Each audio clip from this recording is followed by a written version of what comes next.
نحمده ونصلي على رسوله الكريم أما بعد فأعوذ بالله من الشيطان الرجيم بسم الله الرحمن الرحيم رب اشرح لي صدري ويسر لي أمري واحلل عقدة من لساني يفقهوا قولي اللهم فقهنا في الدين اللهم فقهنا في الدين آمين جی سورہ یونس آیت نمبر 14 سے آنورڈز آج ہم نے کرنا ہے، اور جو ہم نے لاسٹ ویک آیات کی تھی ان کا ایک تھوڑا سا ریویو دیکھتے ہیں پہلے کہ اللہ سبحانہ تعالیٰ نے یہ سمجھایا سب کو کہ لوٹ کے اللہ سبحانہ تعالیٰ کی طرف ہی تمہیں واپس جانا ہے، اور یہ اللہ کا پکا سچا وعدہ ہے، تو اس میں تو کسی طرح کا کوئی شک و شبہ تمہیں ہونا نہیں چاہیے۔ اللہ تعالیٰ پیدائش کی ابتدا بھی کرتا ہے اور پھر وہ دوبارہ بھی تم لوگوں کو پیدا کیا کرے گا، یعنی ایک دفعہ کیا تو دوسری دفعہ بھی کر سکتا ہے، اور پھر یہ اس لیے بھی ضروری ہے تاکہ تمام لوگوں کو ان کے کیے کا بدلہ دیا جا سکے، جنہوں نے نیک اعمال کیے ان کو اچھا بدلہ ملے، اور جنہوں نے برے اعمال کیے انہیں ان کی سزا ملے۔ اور پھر اللہ سبحانہ تعالیٰ کی خالق ہونے کے مزید دلائل کہ اللہ سبحانہ تعالیٰ نے سورج کو روشن بنایا، چاند کو نور بنایا چمکنے والا، اور اس کی منازلیں طے کی، اور یہ اس لیے ہے تاکہ تم اپنی سالوں کی گنتی کا حساب لگاؤ، اپنے دنوں کو شمار کر سکو۔ تو اللہ تعالیٰ نے ان سب چیزوں کو بھی حق کے ساتھ پیدا کیا ہے، بامقصد پیدا کیا، بیکار نہیں پیدا کیا، یعنی انسان کی پیدائش کا بھی پھر کوئی مقصد ہے، اور جو خالق اس طرح کی تخلیق کر سکتا ہے ایک دفعہ، تو وہ دوبارہ سے تم لوگوں کو کیوں نہیں پیدا کر سکتا؟ اس میں نشانیاں ہیں ان لوگوں کے لیے جو علم رکھتے ہیں۔ پھر رات اور دن کے اختلاف کی بات کر کے بھی بتایا گیا کہ یہ بھی اللہ سبحانہ تعالیٰ کی طرف سے ایک ایسا معاملہ ہے یا ایسا فینومینا ہے، یعنی انسان روزانہ اس کو دیکھتا ہے، اس کی آبزرویشن کرتا ہے۔ اور اس کے علاوہ اللہ تعالیٰ نے جو بھی پیدا کیا آسمانوں میں، زمین میں، ان سب میں نشانیاں ہیں ان لوگوں کے لیے جو اللہ سے ڈرتے ہیں، جو خوف رکھتے ہیں۔ لیکن جو امید نہیں رکھتے اللہ سے ملاقات کی، وہ دنیا کی زندگی پر ہی راضی ہو گئے، وہ وہیں پہ مطمئن رہتے ہیں، وہ دنیا کی زندگی میں گم و مگن رہتے ہیں، ان کو آخرت کا کوئی نہ خیال آتا ہے، نہ آخرت کی کوئی وہ فکر کرتے ہیں۔ اور ایسے لوگ جو ہیں وہ اللہ کی آیات سے غافل ہیں، یعنی ظاہر ہے وہ اللہ کی آیات کو بھولے ہوئے ہیں۔ آیات سے مراد آیات شریعہ بھی ہیں، آیات کونیہ بھی ہیں۔ آیات کونیہ سے مراد جو کائنات میں موجود نشانی ہیں، تو وہ ان کے اوپر غور و فکر بھی نہیں کرتے اور اس سے غافل رہتے ہیں، تو ظاہر ہے اپنی آخرت کو وہ تباہ کر رہے ہیں۔ ایسے لوگوں کا ٹھکانہ اللہ تعالیٰ نے بتایا کہ وہ جہنم ہے، اور یہ ان کی اپنی کمائی کی وجہ سے ہوگا۔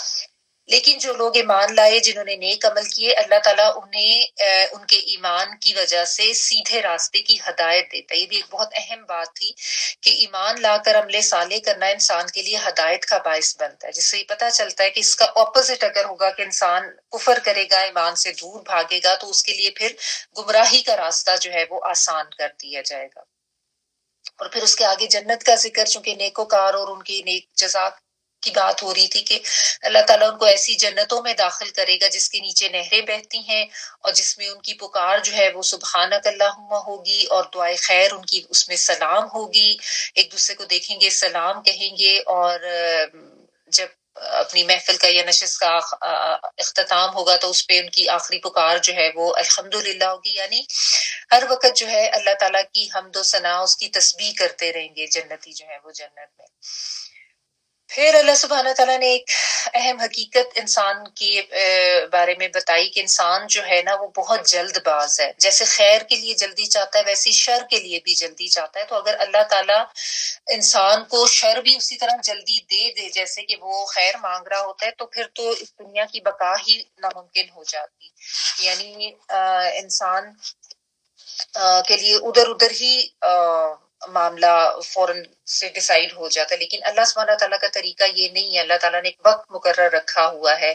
اللہ تعالیٰ کی طرف سے فوری سزا نہیں ملتی ہے، اللہ تعالیٰ کا قانون ہے تدریج کا، انسان کو موقع دیا جاتا ہے، ورنہ تو دنیا فوراً ہی ختم ہو جاتی نا، کہ ایک وقت کسی نے غلط کیا اسی وقت اس کے ساتھ غلط ہو گیا، کسی نے کسی کو قتل کیا وہ خود مر گیا، تو ایسے نہیں ہوتا۔ یہ دنیا آزمائش کی جگہ ہے، اور بہت سے لوگ ہیں جو سرکشی کے باوجود ڈھیل ملے ہوئے ہیں، یہ اللہ تعالیٰ کی طرف سے ان کو ڈھیل ملی ہوئی ہے، ٹھیک ہے۔ تو یہ اللہ تعالیٰ کا ایک طرح کا احسان ہے کہ اللہ تعالیٰ فوری انسان کے ساتھ ایسا معاملہ نہیں کرتے۔ اور اور ایک اس کی ترجمہ اس طریقے سے بھی تھا کہ انسان بعض دفعہ جس طرح خیر کی دعائیں مانگ رہا ہوتا ہے نا، اسی طرح بد دعا کرنے میں بھی جلدی کر دیتا ہے. تو اس کے لیے بھی یہ کہا گیا کہ اللہ سبحانہ تعالیٰ فوری وہ چیزیں قبول نہیں کرتے. تو اس لیے انسان کو ایسے الفاظ منہ سے نکالتے ہوئے جو ہے نا وہ محتاط رہنا چاہیے. بعض دفعہ اپنے لیے، اپنے کاروبار کے لیے یا اولاد کے لیے اس قسم کی باتیں انسان کر جاتا ہے. تو یہ اللہ تعالیٰ نے حقیقت بتائی. تو اس لیے بعض دفعہ کسی کو بہت زیادہ برا کرتے دیکھ کے یہ نہ سوچیں کہ اس کی پکڑ کیوں نہیں ہو رہی، کیونکہ اللہ تعالیٰ فوری پکڑ نہیں کرتے. اور یہ کہ اپنی الفاظ میں، اپنی دعاؤں میں، اپنی باتوں میں جو ہے وہ محتاط ہو کے رہے. پھر اس کے بعد انسان کی ناشکری کا ذکر تھا آیت نمبر 12 میں، کہ جب انسان کو تکلیف پہنچتی ہے تو وہ اس کو ہر وقت پکارتا ہے، لیٹے ہوئے، بیٹھے ہوئے، کھڑے ہوئے، اور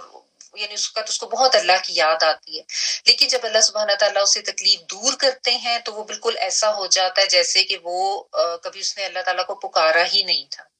یہ بھی ایک بہت اہم بات ہے کہ عموماً انسانوں کی روش یہی ہوتی ہے، ایک ناشکری کا رویہ، کہ انہوں نے اللہ کے ساتھ اپنا تعلق صرف تکلیف کے معاملے میں رکھا ہوتا ہے. مشکل آئی، پریشانی ہوئی، تکلیف ہوئی تو اللہ کر لیا، جیسی مشکل دور ہوئی پھر اپنی زندگی میں مگن، پھر اللہ تعالیٰ کو بھول گئے اور پھر غلط کام کرنے لگ جاتے ہیں. تو اللہ سبحانہ تعالیٰ نے ایسے لوگوں کو مسرفین کہا ہے کہ یہ حد سے بڑے ہوئے لوگ ہیں، اور اللہ تعالیٰ نے ایسے لوگوں کے لیے ان کے اعمال جو ہے وہ مزین کر دی ہیں، اس لیے وہ اس قسم کے کام کرتے رہتے ہیں اور ان کو احساس بھی نہیں ہوتا. پھر اللہ سبحانہ تعالیٰ نے یہ بھی بتایا کہ اللہ تعالیٰ کی طرف سے ڈھیل تو ملتی ہے، لیکن پھر جب وقت مکمل ہو جاتا ہے، ٹائم پورا ہو جاتا ہے، تو پھر اللہ تعالیٰ اس بستی کو ہلاک کر دیتے. اور اللہ تعالیٰ نے یہ فرمایا کہ بہت سی بستیوں کو ہم نے تم سے پہلے ہلاک کیا، جس میں یعنی کفار مکہ جو ان کو یہ بتایا جا رہا ہے کہ تم لوگ اس سے سبق سیکھو کہ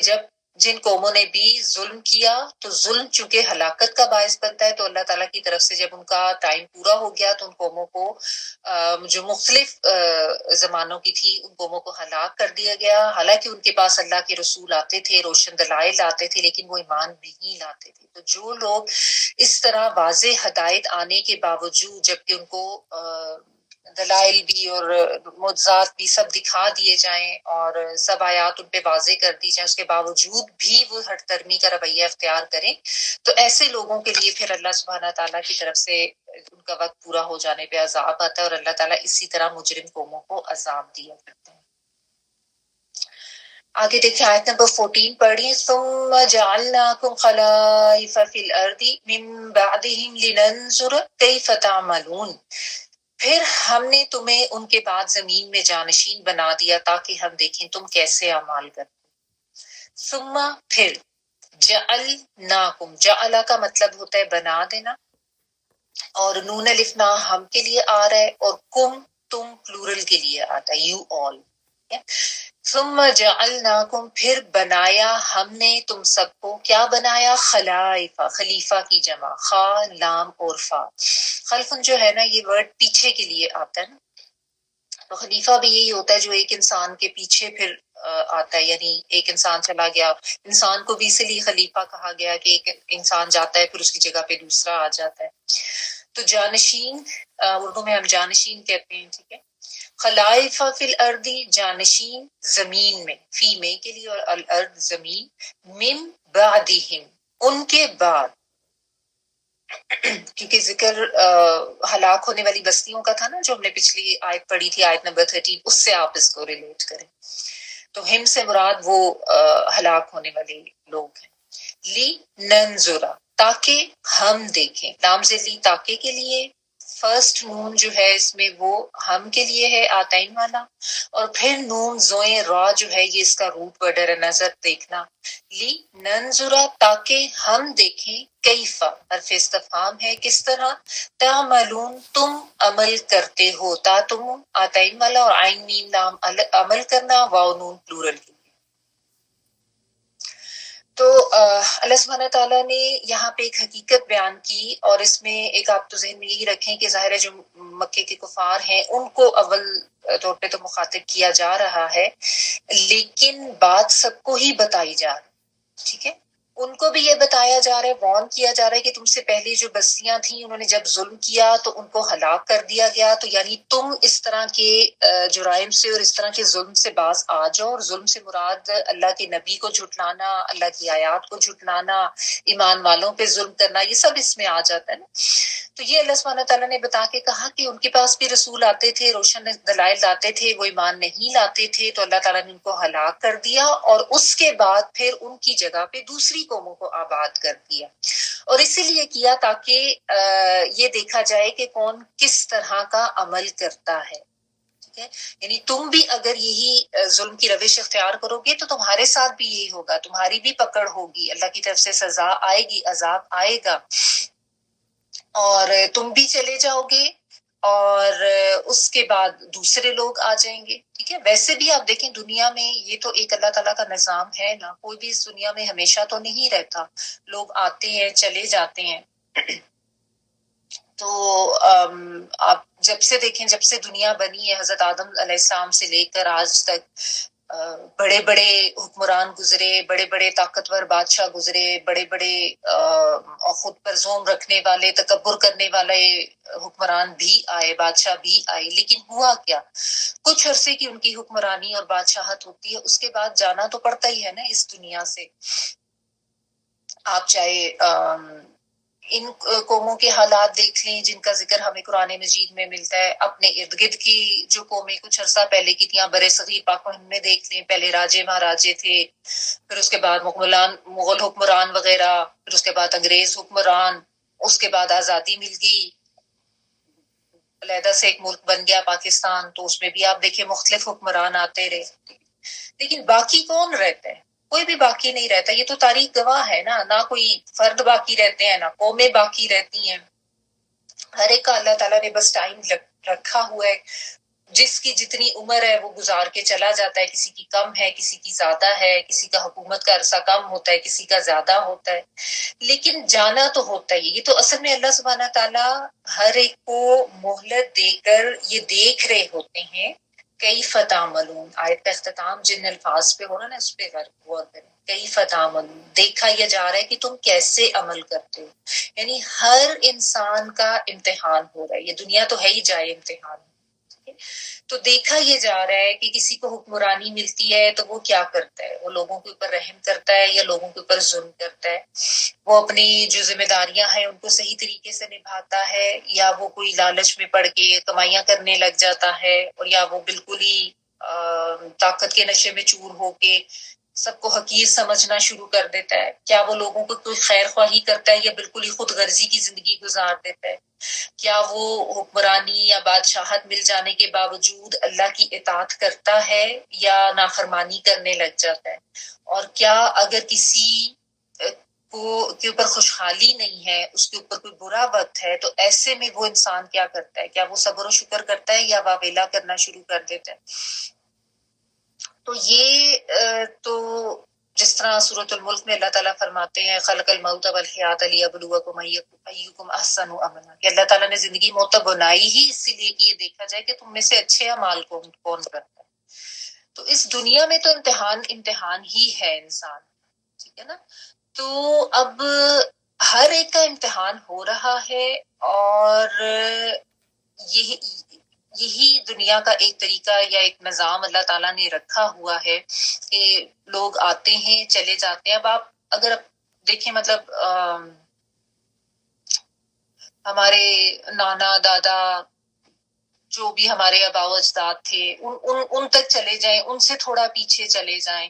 وہ تھے، ان کے بعد ان کی آل اولاد ہوئی، وہ بڑی ہوئی جوان ہوئی، اس کے بعد پھر ہم آئے،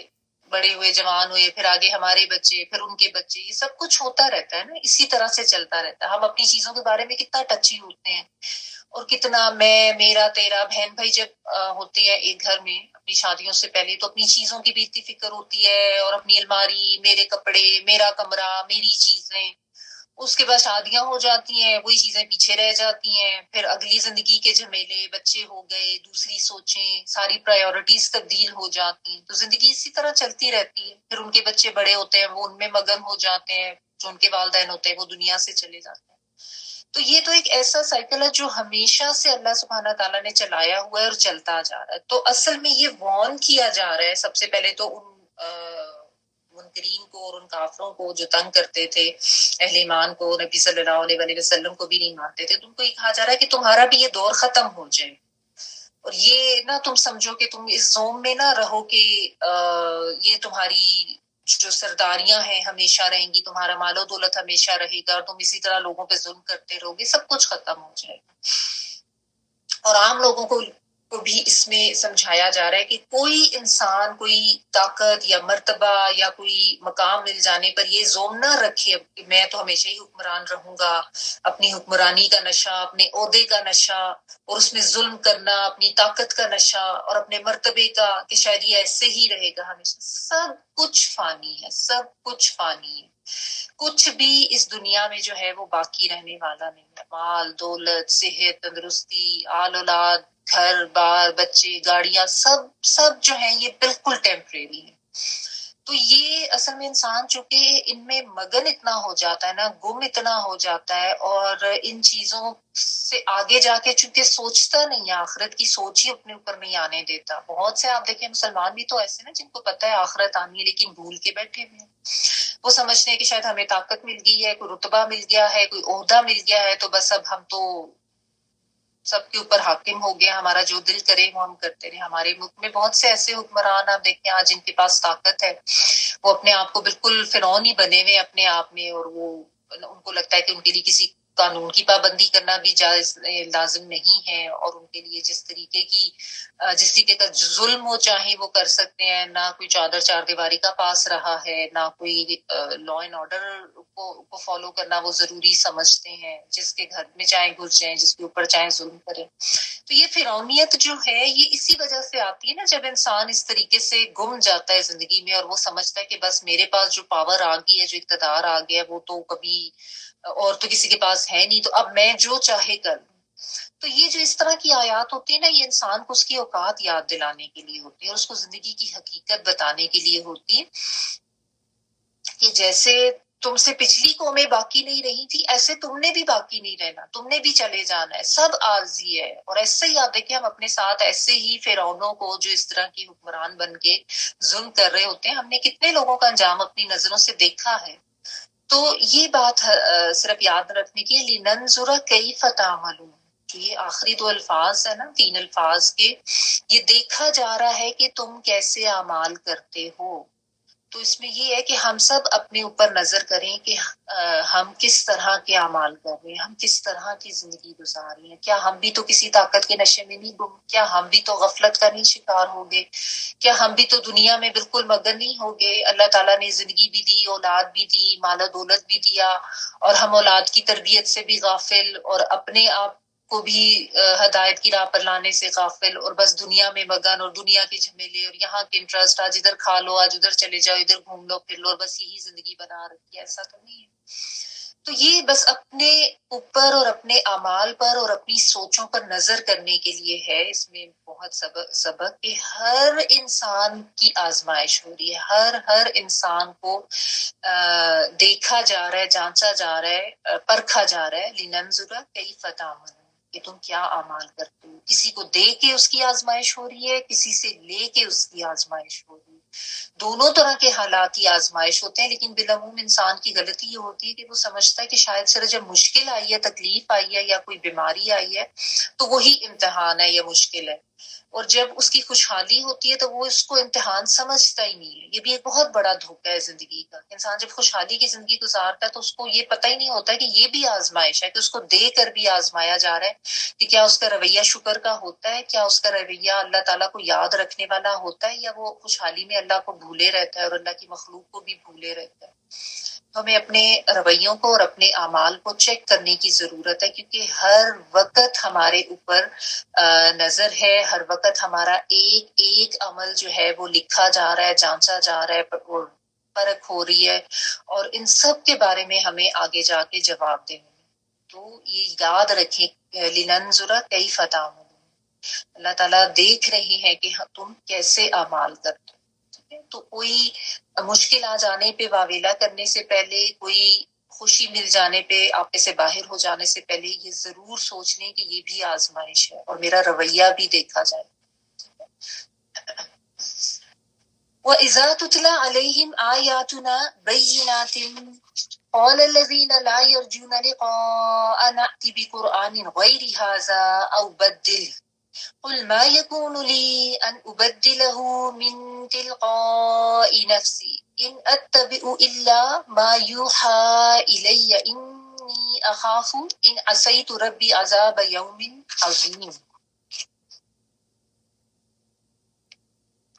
اور جب ان پر ہماری واضح آیات پڑھی جاتی ہیں تو جو لوگ ہماری ملاقات کی امید نہیں رکھتے وہ کہتے ہیں کہ اس کے علاوہ کوئی اور قرآن لے کر آؤ یا اسی کو بدل دوں. آپ کہہ دیں کہ میرے لیے یہ ممکن نہیں کہ میں اپنی جانب سے اسے بدل دوں. میں تو اسی کی پیروی کرتا ہوں جو مجھ پر وحی کی جاتی ہے. بے شک اگر میں اپنے رب کی نافرمانی کروں تو میں ایک بہت بڑے دن کے عذاب سے ڈرتا ہوں.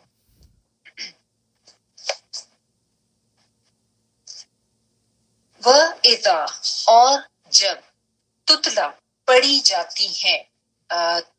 تلا یتلو تلون یہ پہلے بھی آپ یہ ورڈ کئی دفعہ پڑھ چکے ہیں. تلاوت کے لیے جو ورڈ ہے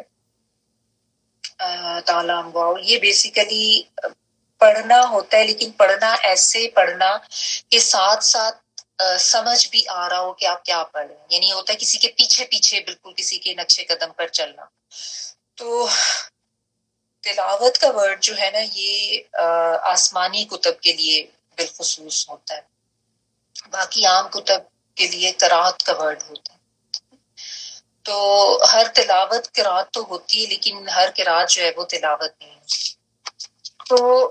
تلاوت جو ہے نا وہ صرف آسمانی کتب کی ہوتی ہے. بس آپ اتنا سا جملہ اپنے پاس لکھ لیں تو آپ کو یاد رہے.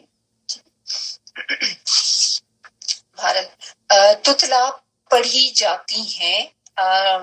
شروع میں تا جو ہے وہ مونس کی کیونکہ آیات کا ذکر ہو رہا ہے. علیہم علا اور ہم سے مل کے بن رہا ہے. علا اور ہم سے اوپر ان کے. آیاتنا آیات ہماری نون الف نا ہم کے لیے آ رہا ہے. بینات بین سے ہے بیان کرنا واضح کرنا روشن ہونا. تو بینات سے مراد روشن واضح جو بالکل کھلی ہیں. آیات تنا بینات ہماری آیات جو کہ بالکل روشن ہے جو کہ بالکل واضح ہیں. قرآن مجید کی آیات کے لیے بالعموم یہ صفت بیان کی جاتی ہے. قولا کہتے ہیں الذین وہ لوگ لا نہیں یرجونا وہ امید رکھتے. رجا راجیم حمزہ یا آتائن والا وہ کے معنوں میں ہے. نہیں وہ امید رکھتے باؤنون پلورل کا. لقاءنا لیے ملاقات کے ہماری. لام زیر لا یرجونا لقاءنا نہیں سوری یہ لام کاف اور یا جو ہے یہ القاء یا ملاقات والا ورڈ ہے. ٹھیک ہے نا. اور نون الف نا ہم کے لیے آ رہا ہے. نہیں امید رکھتے لقاءنا ملاقات کی ہماری. ٹھیک ہے. اِتی اب یہ حمزہ تا یا والا ہی ورڈ ہے یعنی روٹ ورڈ حمزہ تا یا جس کا مطلب ہوتا ہے لانا. تو اِتی جو ہے یہ اصل میں امر کا صیغہ ہو. ٹھیک ہے. جب آپ اس ورڈ کو علیحدہ سے پڑھیں گے تو الف کے نیچے زیر لگا کے پڑھیں گے اِتی. ٹھیک ہے. اور جب ملا کے پڑھیں گے لقاء نأتی بقرآن بقرآن کسی قرآن کو یعنی کوئی اور قرآن لیا کہنے کا مطلب غیر حاضہ اس کے علاوہ. حاضہ اس کے لیے اور غیری علاوہ یعنی اس قرآن کے علاوہ کوئی اور قرآن لے کر آؤ. یہ ان کا مطالبہ تھا.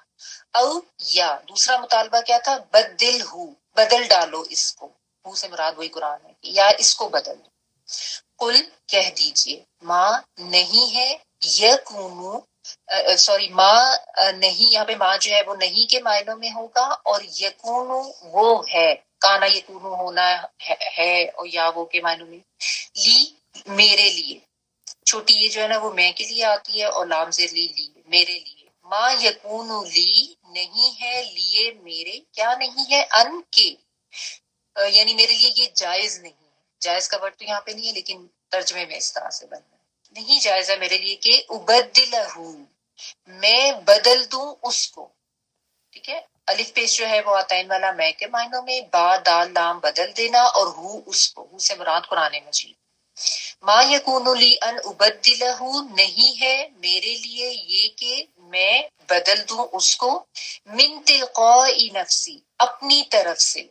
ٹھیک ہے، یعنی اپنے نفس کی طرف سے۔ تلقاء جو ہے یہ بیسیکلی لام کاف یا وہی ورڈ ہے ملاقات والا، لیکن تلقاء جو ہے نا وہ پھر ایک سائیڈ یا اپنی جانب یا طرف، اس کے لیے بھی یہ ورڈ یوز ہوتا ہے، ٹھیک ہے نا۔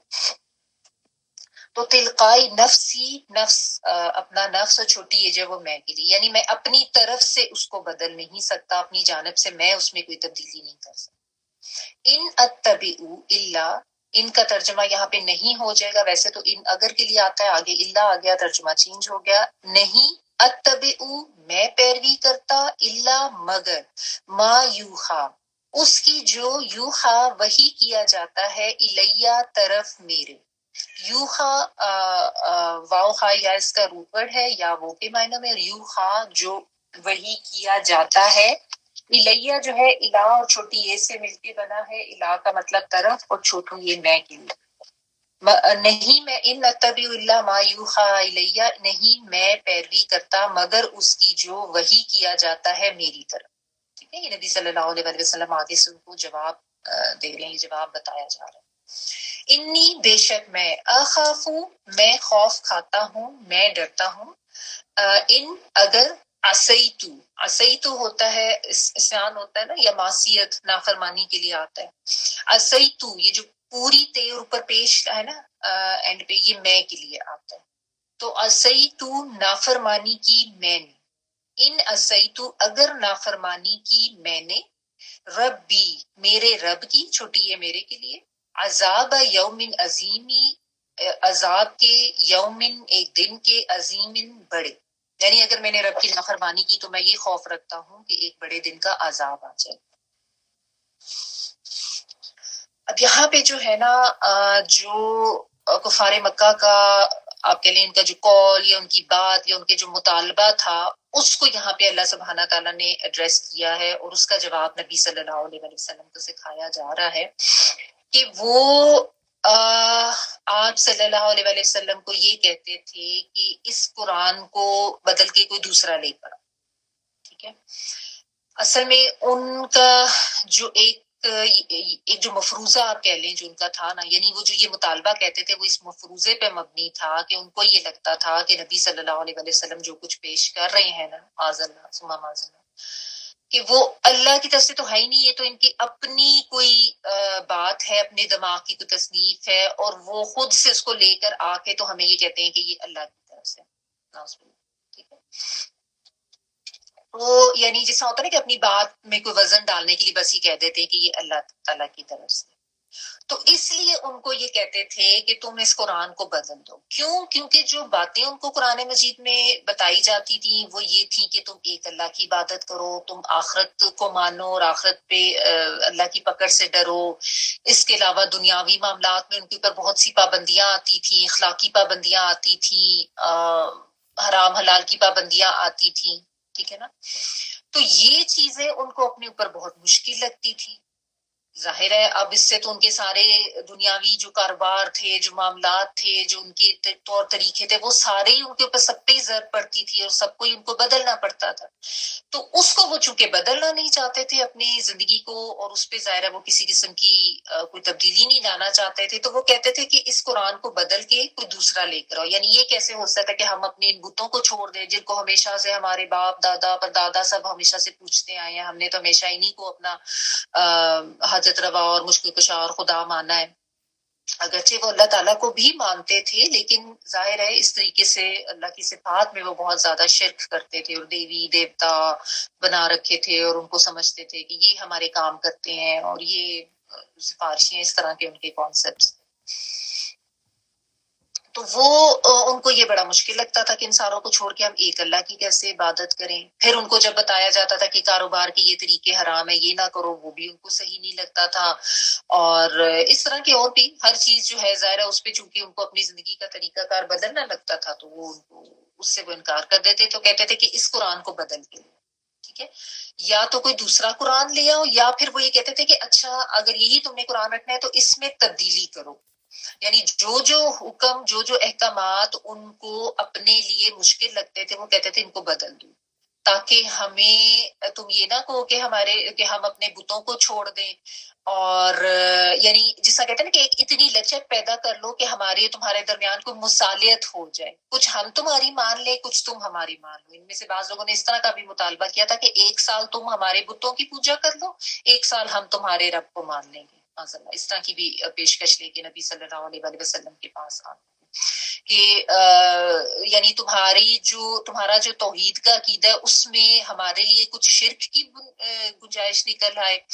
اور ہم تمہارے جو طریقے تمہیں بتاتے ہیں اس میں ہماری نفس پرستی، ہماری دنیا پرستی کے لیے کوئی گنجائش نکل آئے، کچھ ہماری امیدیں جو ہے وہ پوری ہو جائیں، ٹھیک ہے نا۔ تو یہ جو تم ایک یعنی قطعی احکامات جو بتاتے ہو نا، ایک حتمی اخلاقی اصول، یہ ہمارے لیے ناقابل قبول ہیں، تو ان کو تو ہم نہیں مان سکتے، کیونکہ ظاہر ہے اس سے تو ہمارے رسوم و رواج، ہمارے عقائد، ہماری عبادات، ہمارے معاملات سارے ہی جو ہیں وہ ہمیں تبدیل کرنے پڑتے ہیں، تو ہمیں تو ظاہر ہے ان کی تو جو نفسانی خواہشات تھیں اس پہ بھی حرف آتا تھا، ان کو بھی کنٹرول کرنا پڑتا تھا۔ تو وہ یہ چاہتے تھے کہ کوئی ایسا دین بنا کے لے آؤ، ایک ایسا دائرہ ہو جس میں ہماری بھی مرضی ہو، یعنی ہماری تمہاری مرضی سے نا ایک چیز طے کر لیتے ہیں، ٹھیک ہے، تو ہماری کچھ باتیں ماننی جائیں، کچھ باتیں تمہاری ماننی جائیں، تو وہ اس طریقے کا معاملہ چاہتے تھے۔ تو یہ اب آپ دیکھیں اس میں اگر آپ اس کو کمپیئر کریں، آج کل کے بہت سے مسلمانوں کا بھی یہی حال نہیں ہے کہ وہ جو ہے نا کہ خود کو نہیں بدلیں گے اور وہ کہیں گے کہ اس قرآن کو بدل دیا جائے۔ یہی معاملہ آج کے مسلمانوں کا بھی، ہم یہ نہ سمجھے کہ اچھا یہ تو کفار مکہ کی بات ہو رہی ہے، ان کو سمجھایا جا رہا ہے۔ آج لوگ بالکل ایگزیکٹلی یہی کرتے ہیں کہ اپنے آپ کو بدلنا نہیں چاہتے،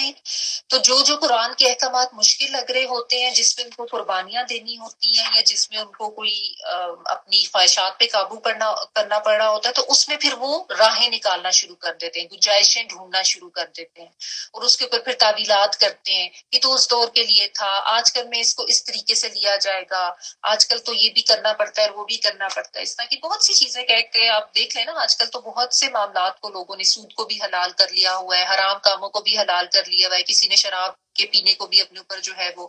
مختلف دلائل دے کے حلال کر لیا ہوا ہے۔ تو وہ یہی ہوتا ہے اللہ تعالیٰ کے قرآن میں تبدیلی کرنا، کہ اپنے دماغ کو لگا کے صرف اس وجہ سے کہ اپنے نفس کو چونکہ قابو نہیں کیا جا رہا ہوتا، اپنا رویہ یا اپنے جو طور طریقے ہیں ان کو نہیں بدلنا ہوتا، ان پہ تو ظاہر ہے پھر وہ مشکل پڑ رہی ہوتی انسان کا، تو وہ چاہتے ہیں کہ قرآن کو بدل دیں،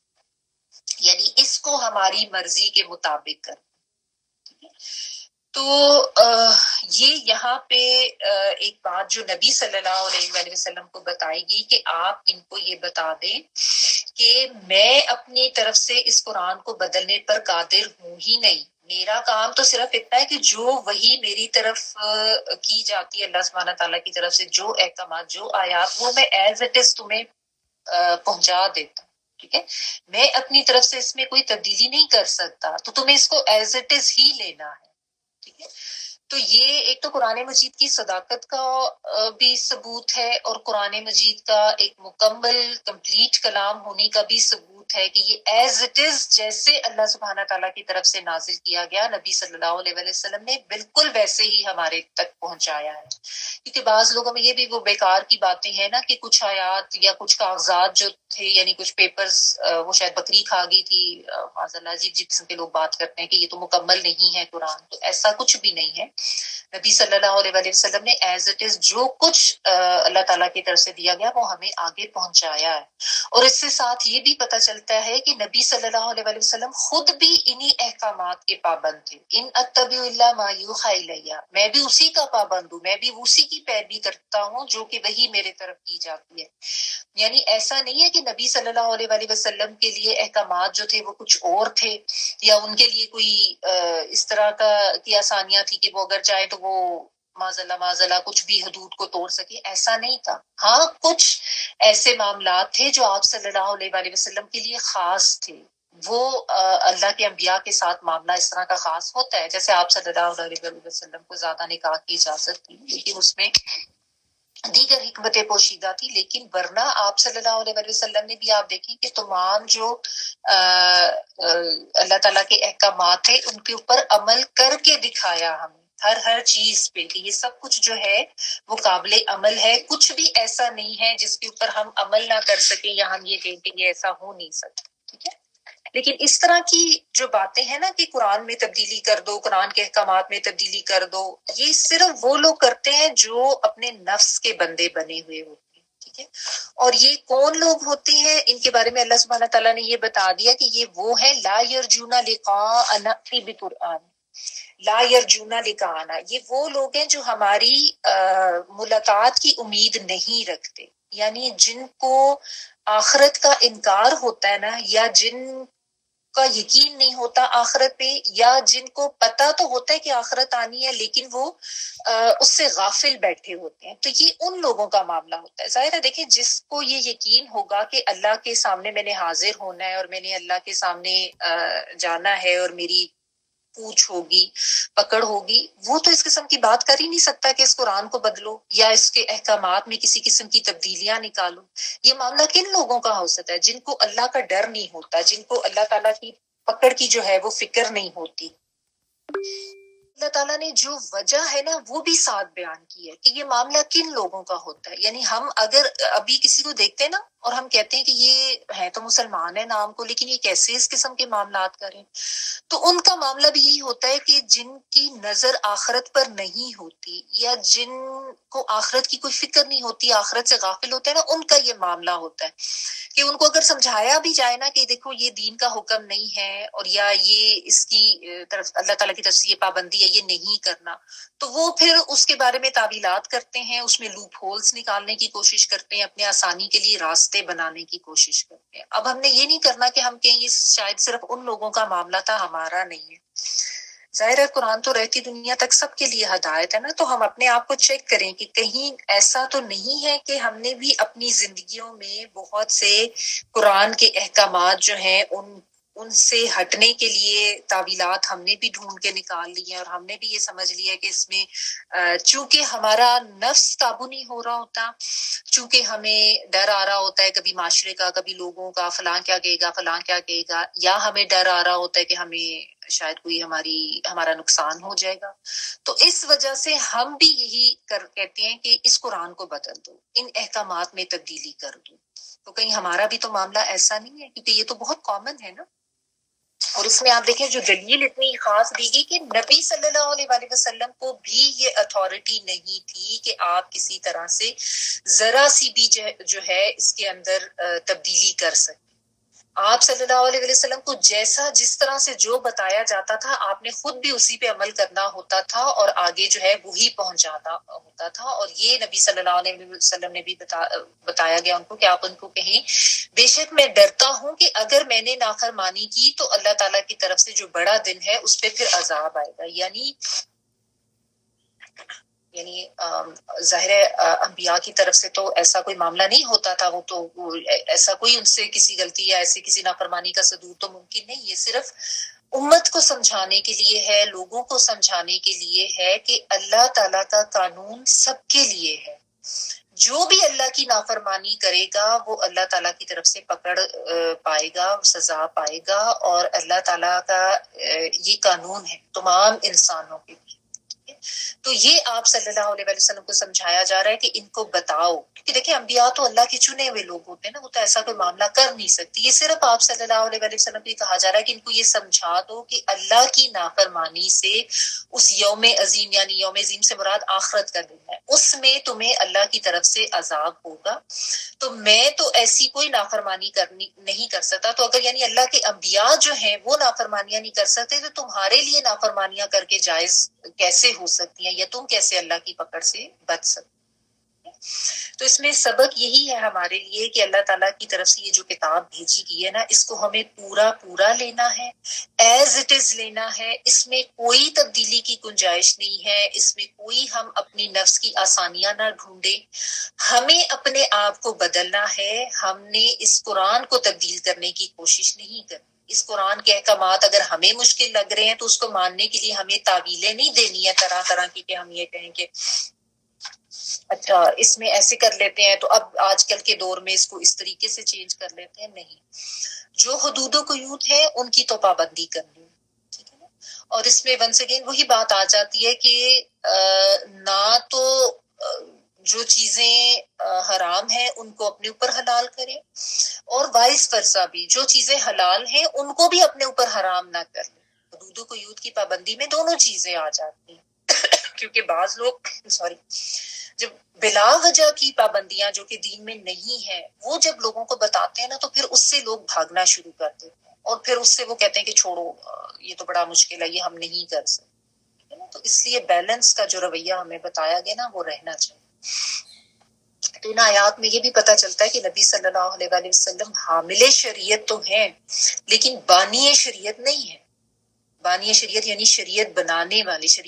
والی ذات صرف اللہ سبحانہ تعالیٰ۔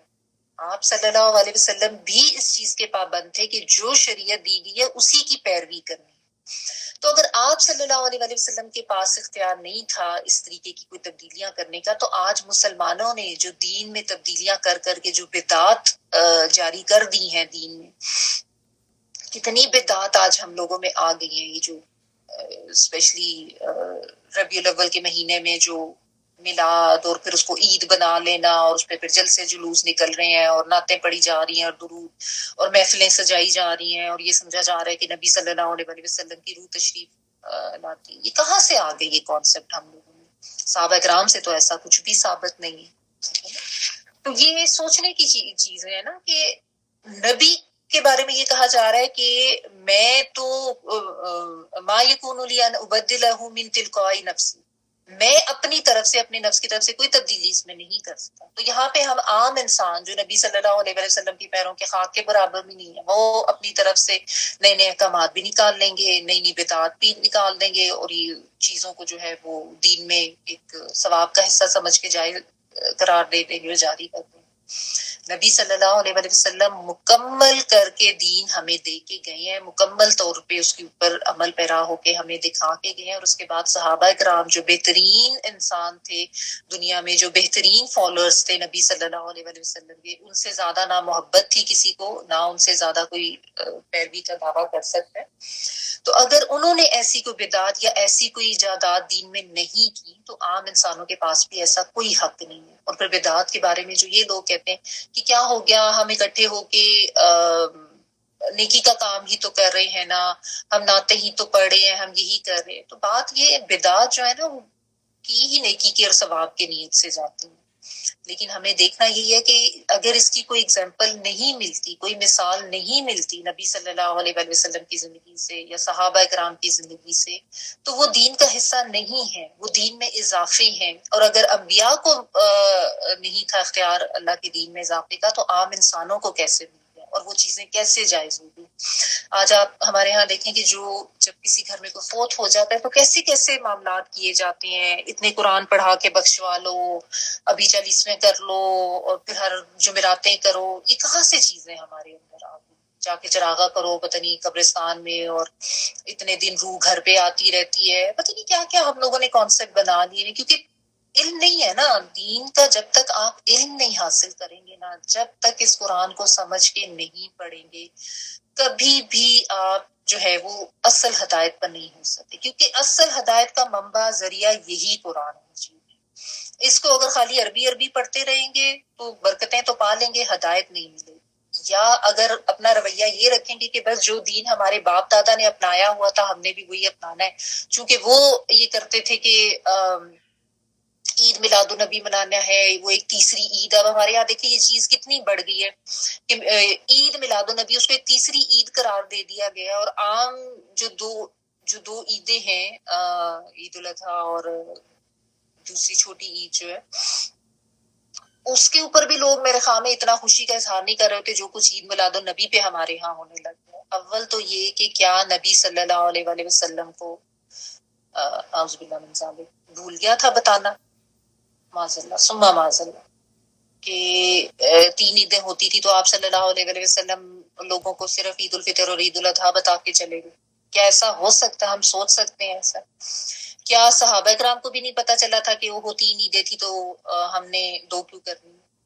تو ہم نے کیسے تیسری عید بنا لی؟ ہمارے پاس یہ اختیار کیسے آ گیا جبکہ یہاں پہ نبی صلی اللہ علیہ وآلہ وسلم کہہ رہے ہیں ما یکون لی ان ابدلہ من تلقاء نفسی، کہ میں اس میں کوئی تبدیلی نہیں کر سکتا. تو عام لوگوں نے کیسے اتنے بڑی جرت کر لی اور پھر اس کو اپنے لیے جائز بھی قرار دے دیا. اور اب جب آپ کسی کو سمجھاؤ بتاؤ کہ یہ کوئی عید نہیں ہے، عیدیں وہی دو تھی، اور الیوم اکملت لکم دینکم، اللہ تعالیٰ کی طرف سے یہ بتا دیا گیا تھا کہ آج تمہارے لیے تمہارا دین مکمل کر دیا گیا. تو کہاں سے کسی کو یہ خیال آ گیا کہ وہ ایک تیسری عید تھی جو نبی صلی اللہ علیہ وسلم بتانا بھول گئے تھے شاید، تو وہ بھی ہمیں کرنا چاہیے. یا اس طریقے سے ہمیں جلوس نکالنے چاہیے اور بڑے بڑے کیکس بنانے چاہیے، ان کو تلواروں سے کاٹنا چاہیے، تو یہ شاید بہت ثواب کا کام ہے. اور پتہ نہیں اور بھی کیا کیا کچھ کر رہے ہوتے ہیں لوگ. یہ تو بہت کچھ گنی چنی ایگزامپلز ہے بدعات کی جو میں دے رہی ہوں. اسی طرح فوتگیوں پہ آپ دیکھ لیں کیا کیا کچھ ہو رہا ہوتا ہے. تو جو دین کی حدود نبی صلی اللہ علیہ وسلم بتا کے گئی ہے نا، جس کے بارے میں ان کو اللہ کی طرف سے، اللہ سبحانہ تعالیٰ کی طرف سے یہ تلقین کی جا رہی ہے کہ ان کو بتا دو کہ میں بھی اس میں تبدیلی کی گنجائش نہیں کر سکتا، انہی حدود و قیود کے اندر ہم عام انسان مسلمانوں نے بھی رہنا ہے. ہم بھی ان حدود کو بڑھا نہیں سکتے ہیں، ہم اس دین میں کسی قسم کا اضافہ نہیں کر سکتے ہیں. ہمیں بھی اسی چیز کی پیروی کرنی ہے جو ہمارے تک پہنچایا گیا. اگر نبی صلی اللہ علیہ وسلم یہ کہہ رہے ان اتبع الا ما یوحى الیہ، کہ میں تو صرف اسی کی پیروی کرتا ہوں جو میری طرف وحی کی جاتی ہے، تو ہم اپنی طرف سے کیسے دوسری چیزوں کو کی پیروی کرنا شروع کر دیں اور اس کو دین کا حصہ بنا کے اس کو ثواب سمجھ کے کرتے ہوئے یہ سمجھیں اپنے اوپر جائز قرار دے لیں. تو کیا ہماری پکڑ نہیں ہوگی؟ جہاں پہ نبی کو یہ بتایا جا رہا ہے کہ ان کو کہو کہ انی اخاف ان عصیت ربی عذاب یوم عظیم، کہ اگر میں بھی نافرمانی کرتا ہوں تو میں بھی پکڑ سے ڈرتا ہوں. تو یہ سوچنے کی بات ہے نا کہ قرآن مجید اور اللہ کا دین اور اللہ کے احکامات سب اپنی مکمل شکل میں ہمارے تک دیے گئے ہیں، کوئی قسم کی تبدیلی کی اس میں گنجائش نہیں ہے. تو ہم خود بھی اس چیز کو سمجھیں، اپنی اولاد کی بھی تربیت اس کے اوپر کریں. یہ سب جو اضافے دین میں کر دیے گئے ہیں یہ الٹا گناہ کا باعث ہے، یہ الٹا انسان کے لیے نقصان کا باعث ہے. تو ان کو ثواب سمجھ کے مت کیا کریں. اللہ تعالیٰ ہم سب کو قرآن مجید سمجھ کے پڑھنے اور اس پر عمل کرنے کی توفیق عطا فرمائے. اور ونس اگین بات وہی ہے کہ جو اہم بات کہ اپنے آپ کو تبدیل کرنا ہے اس قرآن مجید کو یا اس کے احکامات کو نہ تبدیل کرنا ہے نہ اس میں کوئی گنجائشیں ڈھونڈنا ہے. اپنے نفس کو قابو کرنا ہے، خود کو قربانی کی سطح پر لے کر آنا ہے. اس کو تو ہم نے ایز اٹ از ہی لینا ہے. اس کے بارے میں ہم یہ نہیں کہہ سکتے کہ ہم اس کو جو ہے وہ بدل کے تو اس میں اپنے لیے آسانیاں کر لیں. آپ دیکھ لیں اس زمانے میں یہ کن کا رویہ تھا؟ کافروں کا، منکرین کا، مشرکین کا، جو نہیں ماننا چاہتے تھے. تو آج بھی جو یہ رویہ رکھتا ہے اس کا معاملہ بھی انہی لوگوں کے ساتھ. آگے دیکھیں قل لو شاء اللہ ما تلوته علیکم ولا ادراکم به فقد لبثت فیکم عمرا من قبلی افلا تعقلون. آپ کہہ دیجئے کہ اگر اللہ سبحانہ تعالیٰ چاہتا تو نہ میں تمہارے سامنے اس کو پڑھتا اور نہ اللہ تعالیٰ تمہیں اس کی خبر دیتا. بس بلا شبہ اس سے پہلے میں تمہارے درمیان ایک عمر بسر کر چکا ہوں، تو کیا تم عقل نہیں کرتے؟ قل کہہ دیجئے لو اگر شاء اللہ چاہتا اللہ تعالیٰ، بہت امپورٹنٹ آیت ہے اس کو غور سے سنیں. اگر شاء شین یا حمزہ چاہتا اللہ اللہ تعالیٰ ما، یہاں پہ ما کا ترجمہ نہیں ہوگا، نہیں تلوتہ تلاوت کرتا میں اس کو. تلا یتلو تلون تلاوت کرنا، تلاوت کا روٹ ورڈ تا لام واو بھی ہوتا ہے، تا لام یا بھی بعض جگہ پہ آپ دیکھا، بعض الفاظ کے دو روٹس بھی ہوتے ہیں. اور پھر تے کے اوپر جو پیش آپ کو نظر آ رہی ہے وہ میں کے لیے ہے اور ہوں سے مراد اس کی یعنی اس قرآن کی. نہ میں پڑھتا اس کو نہ میں تلاوت کرتا اس کی علیکم اوپر تمہارے. اور تلاوت میں نے جو آپ کو بتایا نا کہ سمجھ کر پڑھنا کے مطلب پیچھے پیچھے آئے. تو ہمیں بھی یہ دیکھنا ہے کہ ہم واقعی تلاوت کرتے ہیں، ہمیں کچھ سمجھ بھی آ رہا ہوتا ہے یا بس ہم ویسے ہی عربی پڑھے جا رہے ہوتے ہیں. تلاوت کا ایکچوئل مطلب یہ ہوتا ہے. علیکم اوپر تمہارے، ولا اور نہ، ادراکم خبر دیتا تم کو. ادرا جو ہے یہ دال را اور یا اس کا روٹ ورڈ ہے جس کا مطلب ہے کچھ کوشش سے، کچھ تدبیر سے کچھ جان لینا. وما ادرا کا مل کاریہ پڑھائی ہوئی نا، تو در ان جو ہے یہ جاننا، کچھ کوشش کر کے یا کچھ علم حاصل کرنا. ولا اور نہ ادراکم خبر دیتا تم کو بھی اس کی، فقد تو تحقیق، لبستو ٹھہرا رہا میں، لبستو جو لبسا جو ہے لام با اور سا روٹ ورڈ ہے، اور تاپستو جو ہے وہ میں کے لیے آتی ہے. لبستو ٹھہرا رہا میں، فی کم تم میں، کم تم سب کے لیے، فی میں، عمرن عمر یعنی ایک عرصہ تک، ایک عمر تک میں تم میں ٹھہرا رہا، من قبلی ہی اس سے پہلے، یعنی میں نے تمہارے درمیان ہی اپنی زندگی گزاری. افلا کیا بھلا نہیں، تعقلون تم عقل کرتے، تعین والا تم کے معنوں میں، عین قاف لام عقلا اور واو پلورل کے. عقل جو ہے نا بیسیکلی باندھنے کے لیے آتا ہے. تو تعقلون کیا بھلا نہیں تم عقل رکھتے. ابھی دیکھیں نبی صلی اللہ علیہ وآلہ وسلم کل کہا جا رہا ہے نا، تو آپ صلی اللہ علیہ وآلہ وسلم کو یہ کہا جا رہا ہے کہ آپ ان کو بتائیں، آپ ان کو یہ بات کہیں کہ یہ جو میں قرآن پڑھ کے تمہارے اوپر سنا رہا ہوں نا، یہ اللہ سبحانہ تعالیٰ کی مرضی کی وجہ سے، یعنی اللہ تعالیٰ نے یہ چاہا ہے تو میں تمہیں یہ پڑھ کے سنا رہا ہوں، اور اگر اللہ تعالیٰ نہ چاہتے تو میں یہ پڑھ کر تمہیں نہ سناتا، میں اس کی خبر تمہیں نہ دیتا. یعنی ایک طرح سے تو اس میں اللہ سبحانہ تعالیٰ کی مرضی، اس کی مشیت، اس کا بیان ہے کہ جو کچھ بھی ہوتا ہے اللہ کی مرضی سے، اس کی مشیت سے ہی ہوتا ہے. ظاہر اللہ تعالیٰ قادر و مطلق. اور پھر ایک چیز یہ بھی اس میں واضح ہو جاتی ہے کہ ظاہر نبی صلی اللہ علیہ وآلہ وسلم کو اس میں کسی قسم کی کوئی تبدیلی کا اختیار نہیں ہے، جو کچھ اللہ تعالیٰ بتاتے ہیں وہی ایگزیکٹ نبی صلی اللہ علیہ وآلہ وسلم آگے پہنچا دیتے ہیں. لیکن یہ جو بات ہے نا کہ آپ ان کو بتا دیں کہ اگر اللہ نہ چاہتا تو میں تمہیں پڑھ کر نہ سناتا، اور اس کے مضامین سے تم آگے نہ ہو جاتے، یعنی اللہ کی مشیت، اس کی مرضی سے تم اس سے آگاہ ہو رہے ہو. تو یہ بہت اہم بات ہے اس میں کہ اللہ سبحانہ تعالیٰ کی طرف سے ہی توفیق دی جاتی ہے، اور اللہ تعالیٰ کی طرف سے ہی یہ معاملہ ہوتا ہے کہ اللہ تعالیٰ جن کے لیے پسند کرتے ہیں ان پہ قرآن مجید کو سمجھ کے سمجھا کے پڑھایا جاتا ہے، یا ان کو اس قرآن کی علم کی طرف لایا جاتا ہے اور اس کو سمجھ کر پڑھنے سے جوڑا جاتا ہے. یہ اللہ کی دی توفیق سے ہوتے ہیں. تو جن کو یہ توفیق نہیں ہے، جو اس قرآن کو سمجھ کے نہیں پڑھتے ہیں، ان کے لیے یہ بہت سوچنے کا معاملہ ہے، سوچنے کا مقام ہے، غور کرنے کا مقام ہے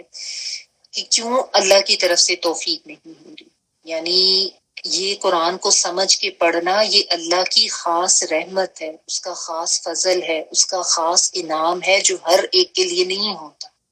تو جن کے لیے نہیں ہو رہا، جن کو نہیں توفیق ہو رہی، کیوں نہیں ہو رہی ان کو سمجھ کے پڑھنے کی، وہ اس کے اوپر غور کریں، اس کے اوپر سوچیں. ٹھیک ہے نا. کیونکہ یہ جو بات ہے نا کہ اگر اللہ اگر چاہتا اللہ تعالیٰ تو میں اس کو نہ پڑھ کے سنا. اللہ نے یہ احسان کیا تمہارے اوپر کہ اللہ تعالیٰ نے یہ چاہا کہ تم لوگوں کو یہ قرآن پڑھایا جائے، سمجھایا جائے، اس طریقے سے تمہارے اوپر اس کی تلاوت کی جائے، کہ اللہ نے یہ پسند کیا کہ تمہیں اس ہدایت کی کتاب سے جوڑا جائے.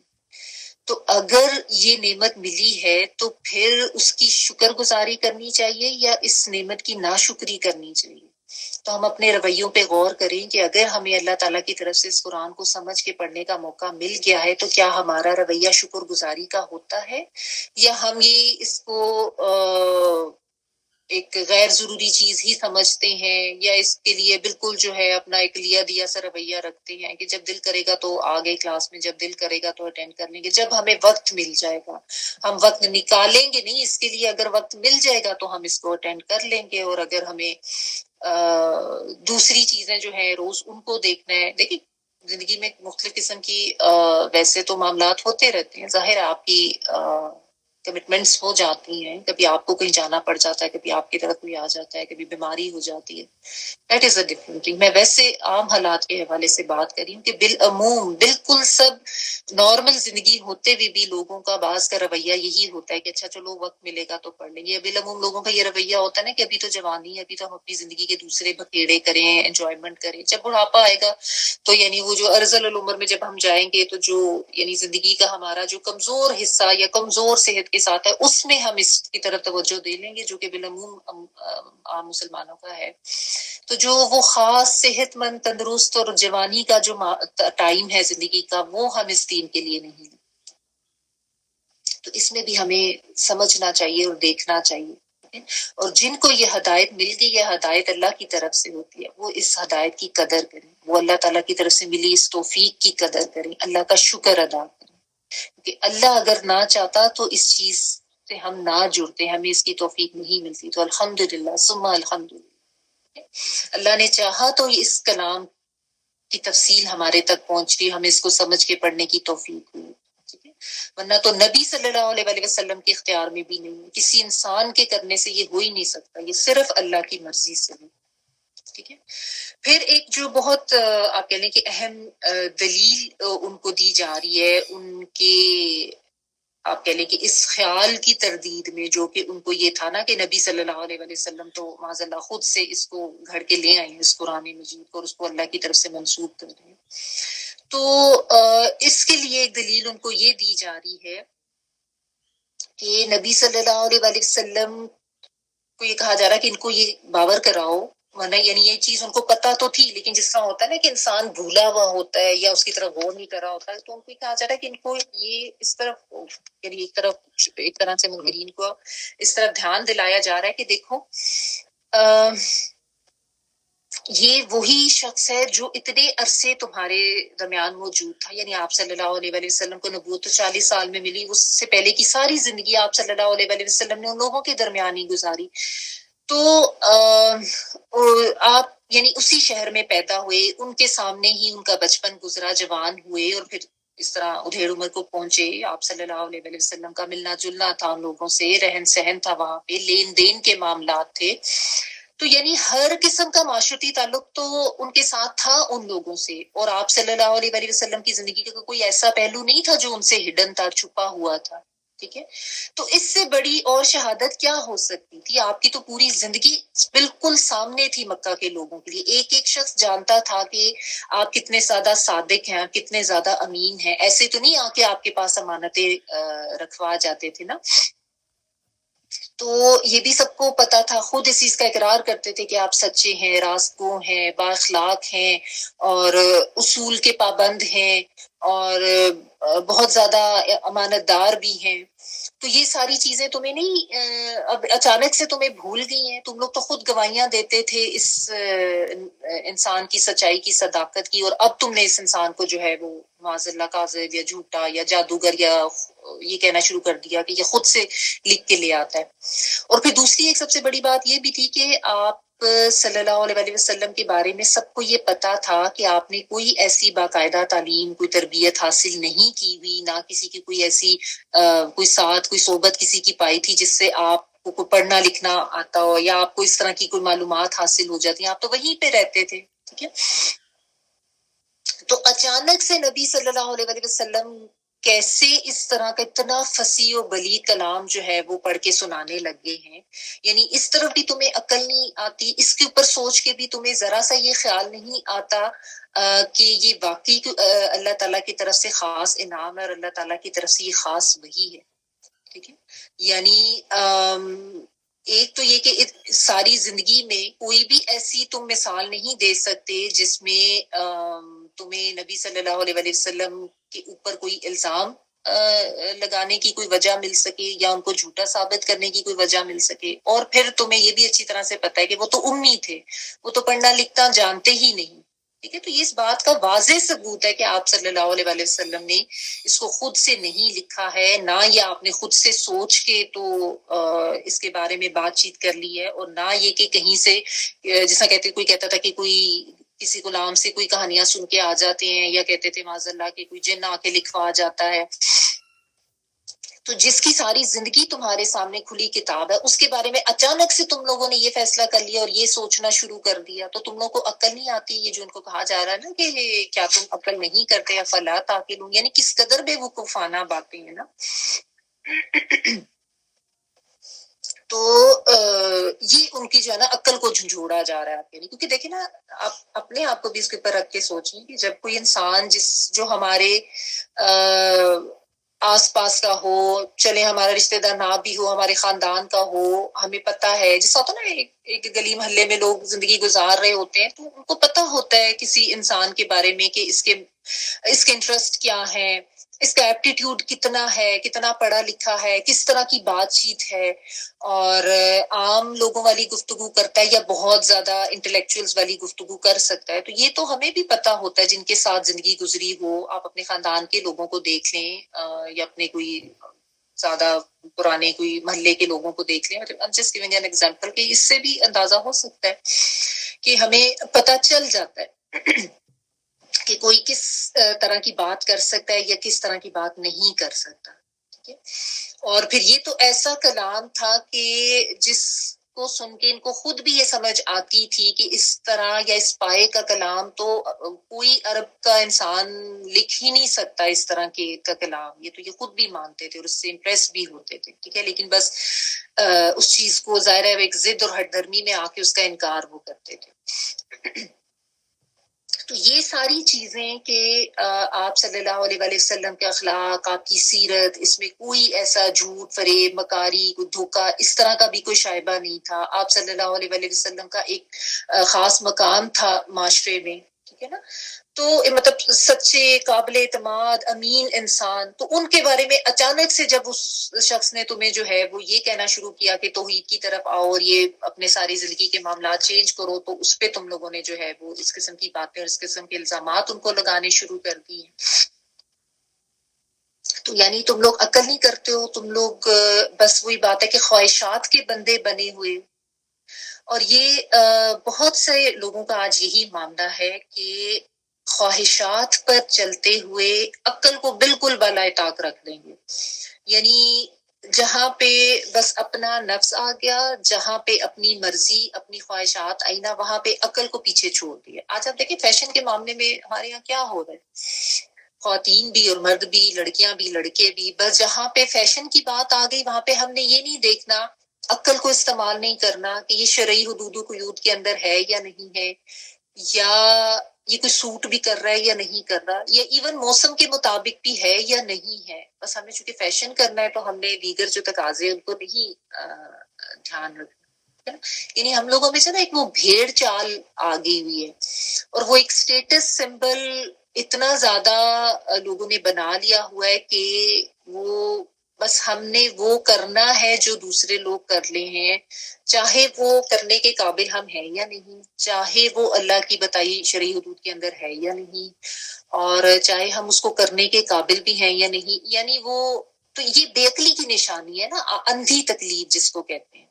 بھیڑ چال یعنی آنکھیں بند کر کے چلے جاؤ۔ وہ جو سیلیبریٹیز ہیں انہوں نے چونکہ یہ فیشن کر لیا، وہ چونکہ اس طرح کا معاملہ کر رہے ہیں، تو ہم نے بھی بالکل ویسے ہی کپڑے پہننے ہیں، ہم نے بھی، لوگوں کو بے چینیاں ہونے لگ جاتی ہیں کہ فلاں نے جو ہے کون سا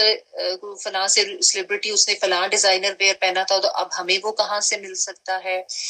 اور اس طرح کا ہم کیسے نظر آ سکتے ہیں۔ اس کے پیچھے آپ دیکھیں نا لوگ کس قسم کے کام، پھر یہ جو اب اپنی چہرے پہ تبدیلیاں، سرجریز کروائی جا رہی ہیں، پتہ نہیں انجیکشنز لگائے جا رہے ہیں، ناک ایسا کر لو، جاو بون ایسی بنا لو، چیک بونز کو ایسے کر لو، یہ ساری خرافات کیا ہے؟ یہ سب یہی چیزیں ہیں نا کہ عقل کو ایک طرف رکھ دیا۔ وہی بات افلا تعقلون، اللہ تعالیٰ تو یہی کہہ رہے ہیں کیا تم عقل نہیں کرتے؟ خواہشات کا بندہ جب انسان بن جاتا ہے نا تو وہ اپنی عقل کو بالکل ایک طرف رکھ دیتا ہے، اس کے بعد صرف یہی نظر آ رہا ہوتا ہے کہ اب میں نے یہ کیسے کرنا ہے جو دوسرے کر۔ بعض لوگ ہوتے ہیں نا ان کے اندر ویسے بھی ایک پتہ نہیں کوئی انفیریورٹی کمپلیکس ان کو ہوتا ہے کہ ان کو یہ ہوتا ہے کہ جب تک وہ کام نہیں کر لیں گے جو دوسرا کر رہا ہے، جس کو انہوں نے اپنا کوئی یا تو آئیڈیل بنایا ہوتا ہے، یا بعض لوگوں میں ہوتا ہے کوئی امپریس بہت زیادہ ہو جاتے ہیں دوسروں سے، تو ان کو ہوتا ہے کہ ہم نے یہی کرنا ہے جو یہ کر رہا ہے۔ ایسے لوگ آپ کو بھی نظر آتے ہوں گے عموماً اپنے ارد گرد، کہ جن کے بارے میں کہتے ہیں کہ یہ کتنا زیادہ نقل کرنے والے ہیں، کاپی کیٹس جن کو ہم کہتے ہیں کہ اس طرح کے معاملات کرتے ہیں، ان کا بھی معاملہ یہی ہوتا ہے کہ وہ صرف وہ خواہشات اتنی زیادہ غلبہ پا چکی ہوتی ہیں کہ عقل جو ہے وہ ایک طرف رہ جاتی ہے. ٹھیک ہے، یہ معاملہ صرف ان کفار مکہ کا نہیں تھا کہ اپنی خواہشات کے پیچھے اپنی عقل کو بند کر چکے تھے. یہ جو بات یہاں پہ کی جا رہی ہے نا کہ تم کتنے بے وقوف ہو، تم عقل نہیں کرتے ہو، کس طرح کے انسان کے اوپر اس طرح کی الزامات لگا رہے ہو جن کے بارے میں تم خود گواہیاں دیتے تھے ان کی صداقت کی، ان کی سچائی کی، اور جن کے بارے میں تمہیں بہت اچھی طرح سے پتہ ہے کہ وہ تو امی ہے، پڑھے لکھے ہی نہیں ہیں. تو وہ جو اس طرح کا کلام لا کے پیش کر کے اگر کہہ رہے ہیں کہ اللہ کی طرف سے وحی ہے، تو تم کیسے اس کو اس طریقے سے جھٹلا رہے ہو؟ تو یہ اس میں سمجھنے کی بات یہ ہے کہ جب انسان خواہشات کا غلام بنتا ہے تو واقعی وہ عقل اور شعور اور سوچنا ان چیزوں کو چھوڑ دیتا ہے، اور بس پھر وہ ایسی حرکتیں کرتا ہے بالکل، یعنی آپ کہہ لیں کہ بے وقوفوں والی، جس میں بھی آپ کو مثال دے لی نا کہ یہ دوسروں کی طرح بننا اور جو اس نے کیا وہی میں نے کرنا ہے، چاہے میں وہ نہیں بھی کر سکتا. یہ وہی لوگ کرتے ہیں جن کے اندر عقل کا فقدان ہوتا ہے، یا جن کے اندر عقل تو ہوتی ہے انہوں نے اس کو استعمال نہیں کرنا ہوتا. انہیں لگتا ہے کہ بس وہ جو دوسرے کریں وہ کریں گے تو ان کے اندر ایک وہ سیٹسفیکشن آ جاتی ہے، لیکن وہ سیٹسفیکشن آتی کبھی نہیں ہے. یہ صرف ان کو لگ رہا ہوتا ہے کہ ان کے جیسا بن جائیں گے تو ہمیں ایک سکون مل جائے گا. ایسے لوگ سب سے زیادہ بے سکون لوگ ہوتے ہیں. وہ بھی ایک چیز کو کاپی کرتے ہیں تو دوسری چیز آ جاتی ہے سامنے کو، اب اس نے یہ کر لیا اب میں یہ کر لوں. تو ان کی ساری زندگی جو ہے نا وہ ایک دوسرے سے آگے بڑھ جانے میں گزرتی ہے، اور لوگوں کے ساتھ مقابلے لگانے میں گزرتی ہے، اور لوگوں کے جیسا بننے کی تگ و دو اور ایفرٹ میں گزرتی ہے. الحاکم التکاثر والی بات،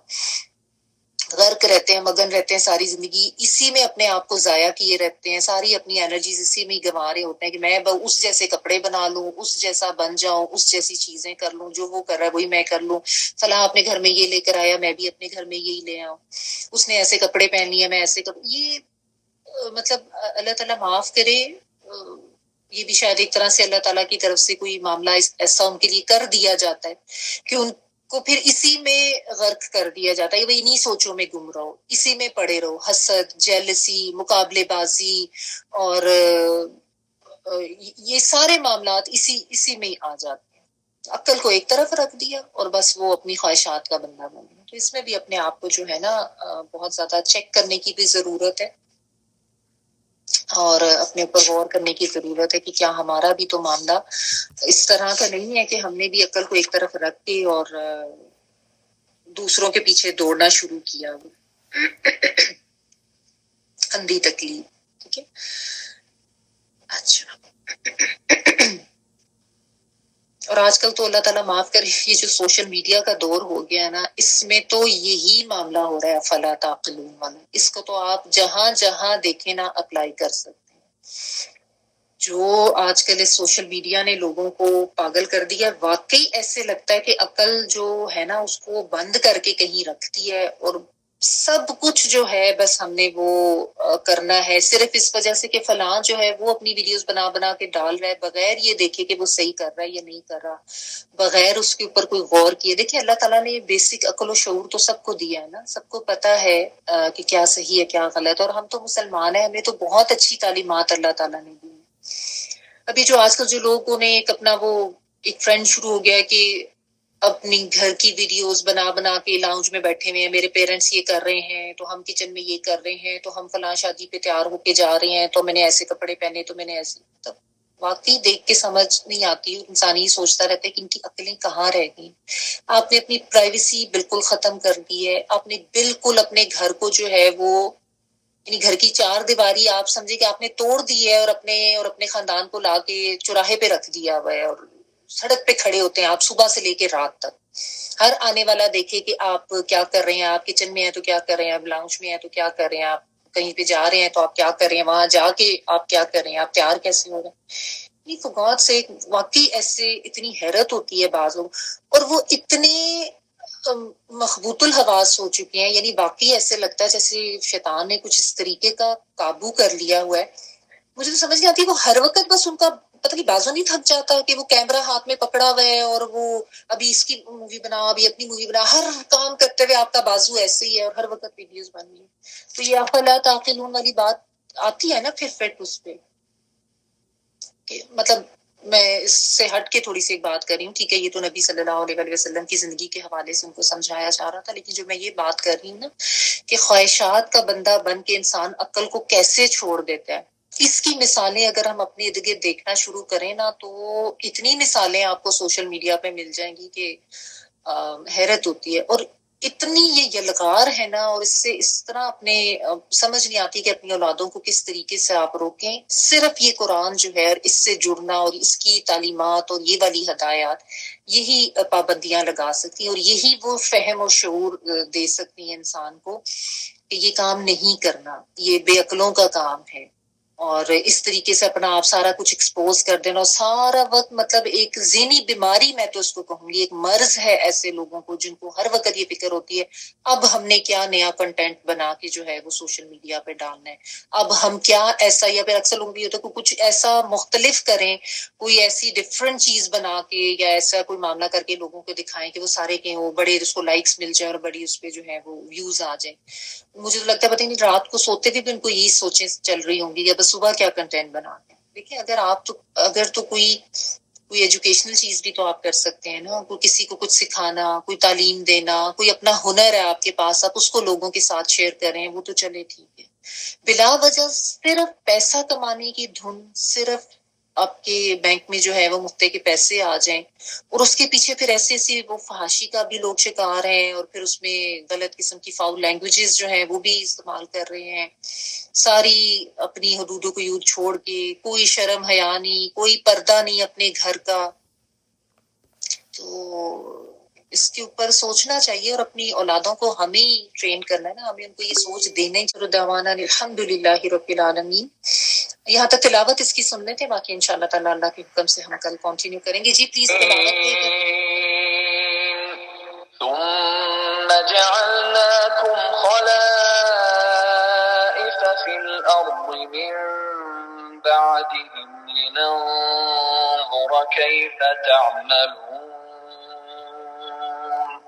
وإذا تتلى عليهم آياتنا بينات قال الذين لا يرجون لقاءنا ائت بقرآن غير هذا أو بدل قل ما يكون لي أن أبدله من تلقاء نفسي إن أتبع إلا ما يوحى إلي إني أخاف إن عصيت ربي عذاب يوم عظيم.